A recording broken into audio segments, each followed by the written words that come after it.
মা, আপনি নিচে বসে আছেন কেন? চেয়ারে বসলে চেয়ারটা ক্ষয় হয়ে যাবে না? তাহলে চেয়ারটা তুলে রাখুন। যেটা বোঝে না সেটা নিয়ে কথা বলবো না। চেয়ারটা তুলে রাখলে লোকে জানবে কি করে আমাদের একটা চেয়ার আছে?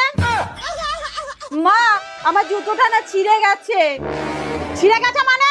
মাত্র 7 মাস আগে গোবিন্দ মন্দির থেকে এনে দিলাম। পুরনো জুতো আর কয়দিন যাবে? ঠিক আছে দেখছি।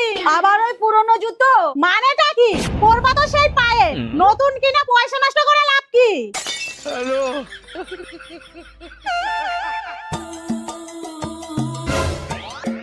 বাহ, এই জুতোটা তো বেশ ভালো।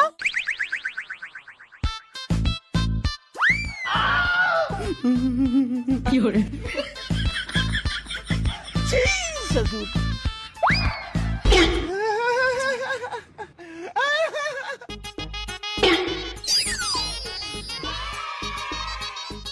গো কাকিমা, হঠাৎ এই পাড়ায়? এই এলাম একটু ঘুরতে। ও, আমার জুতো নিয়ে গেলে চট চট চট। আরে ওটা ওই পাড়ার কিপটা কাকিমা, চলো ওনার বাড়িতে, তোমার জুতো পেয়ে যাবা। চলো তো। বৌমা, বৌমা, হ্যাঁ মা, দেখো তো কেমন হয়েছে।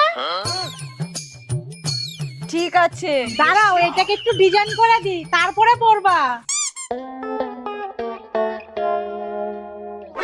কাকিমা, ওই কাকিমা, কি হলো, এত চিল্লাচ্ছ কেন? এটা ভদ্রলোকের বাড়ি। ওই দেখো, বাড়িতে এসে শাড়িও পাল্টে ফেলেছে। আপনি ভদ্রলোক, লোকের বাড়ি থেকে জুতো চুরি করে আনেন? মুখ সামলে কথা বলো। আমি আমার বৌমাকে আজকেও একজনের নতুন জুতো কিনে দিলাম, তাও একদম নতুন ডিজাইনের। ওই দেখান। এই যে আমাদের চোর মনে করাচ্ছে। আরে আমরা প্রত্যেক সপ্তাহে এক জোড়া করে নতুন জুতো কিনি।